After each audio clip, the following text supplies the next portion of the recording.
I wanted to expand a little bit. I mean, rather than get into specifics and personalities, I would like to speak of the process so that there's a clear understanding of what the process was, because there's been things said tonight that were completely inaccurate. And I'd like to expand a little bit more on what Mr. Munifer was saying. Now, this notion that somehow this was some sort of cabal cooked up by 6 people without the condonement of at least a majority of this council, you're fooling yourself. Now, this committee that was formed to look into writing up an amendment to the existing contract of the manager was formed at the direction of the president of the council, who's pro tem. That means he could have said no, and the issue would have died right then and there. But the committee was formed, and it was made up of 4 councilors. It came out of committee with a 3-to-1 vote. So you have to ask yourself, if it was 2-to-2, it was a tie and it would have died and never come out of committee. But it came out of committee because one person voted for the amendment to come out of committee and be pushed into executive session because it's a personnel matter and it had to be reviewed there first. Then it went into executive session. Again, I ask, same thing as Mr. Munifer. How can 6 overcome 13? It's not a majority, is it? But when quorum is broken or quorum is not achieved, then 6 can. So it comes out of committee, out of executive session, for public hearing. The public hearing was set by the president on a special meeting, and everyone who serves as a counselor was given due notice of when that meeting was going to take place and what item was going to be discussed. Just like the inquiry that was asked for, to form under our charter an inquiry into some of the allegations that have been made.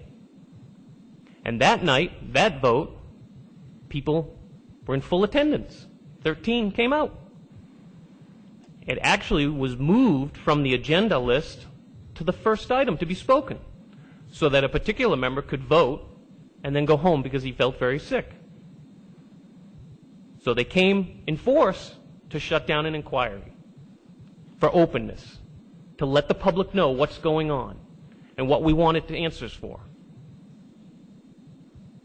Then it went to this special hearing night, and yes, a motion was made to postpone it until the full council could be there.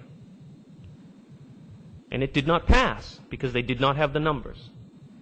Now, at that point, there was only 2 items on the agenda that night. One was the solar subcommittee, and one was the amendment.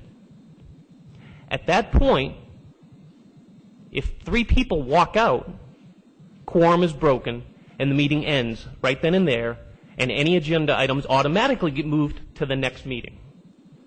So what you want us to believe, and what you have to believe and understand, is that somehow 6 overcame 5. Of that 5, there are 3 attorneys, someone with a doctorate in education, and a certified teacher in the state of Massachusetts. But somehow that night, none of them knew how to count to 8. Because if quorum was broken, if they just got up and walked out, which is a political move done on different issues to break quorum so that a vote can't happen on a particular issue. But it went to vote. And I'm not going to back down from my vote because I do believe it's time for change. And I'm not going to make a motion to reconsider because you can't. It has to be done the same night from someone in the majority. So the people that are advocating, advocate. I'll make a challenge here tonight. I challenge the manager, don't sign the amendment. And for the remainder of the time that I'm on this council, I will not ever consider an amendment to his contract again. I will strictly adhere to the terms of his present contract and the options and terms of that contract. Because this was asked of us. This was asked of me. I walked out of a particularly contentious executive session meeting, and the town manager was standing in the hallway, and I kind of rolled my eyes at him like, oh, that was a circus. And he said, you know, I really would like an opportunity to be heard and make my options. And I said, you probably will, John. And then I walked away. So to me, that meant this was something he desired, because he was tired of working with a 7 to 6. No, please. I sat up here and listened to you.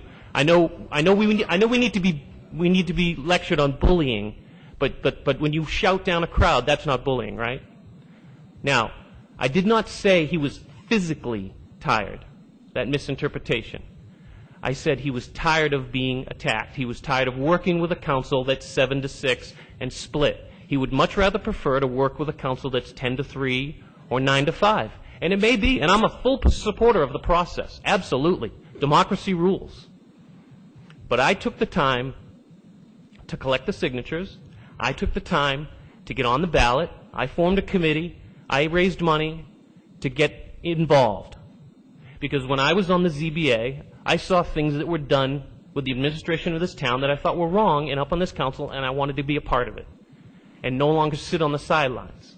So I put myself out there, I ran, and I won. And so that gives me the right to be up here and vote on things. And I fully support, absolutely support every person's out there right to run, to recall, to do whatever you have to, because I'm a full supporter in the democracy. So I encourage people, and I am thrilled and energized to see people involved, because it is frustrating when you run for a position and a slim majority of the voters, the registered voters in this town, show up and come vote. So I'm thrilled to see people active and thrilled to see people engaged. But those of you that are sitting out there thinking that this was some sort of process that was foisted upon the manager and done in the secret, night and meetings, it's hogwash. I wouldn't participate in that. I'm not a professional politician. I drive a truck for a living. Work as a property manager. But I can count to 8.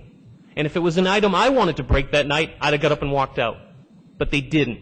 And so you supporters have to ask yourself, because one of the members of the council that night, he said it, this will be your poison pill. Well, we all took a bite of it. All 11 that were there that night took a bite of that poison pill. The ones that voted for it, and the ones that sat on their hands and refused to get up and walk out and break quorum and force it to the next night, where they would have had the 7 to 6 and could have voted it through. So this is what the manager asked for. And we gave him what he asked for, and we honorably wrote into there the items that he wanted. And we voted to give him the right to not speak of the reasons, to not speak of the possibilities and why.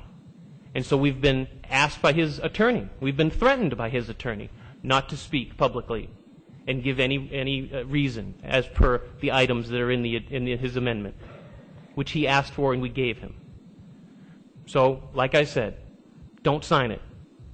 Tear it up and throw it away. Let the chips roll where they may. Let it fall. Let's go to November, see what happens. I'm all in favor of it. If half of us get thrown out, if I get recalled, whatever happens, I'm in full support of the democratic process. If you want to make the manager, if you want to make him the reason for this upcoming election, let it ride. Because I respect this group of people here tonight for coming out and taking the time. But the honest truth is, I've received plenty of phone calls and emails, and they're running about 2 to 1 in favor of my vote in my precinct. That's the facts. What do I have to lie? I wouldn't lie about that. So I'm fully ready for the process. Let it ride. But you are fooling yourself if you think 3 lawyers, a person with a doctorate in education, a certified teacher, couldn't count to 8 that night and delay the vote. You're fooling yourself. Thank you, Mr. President.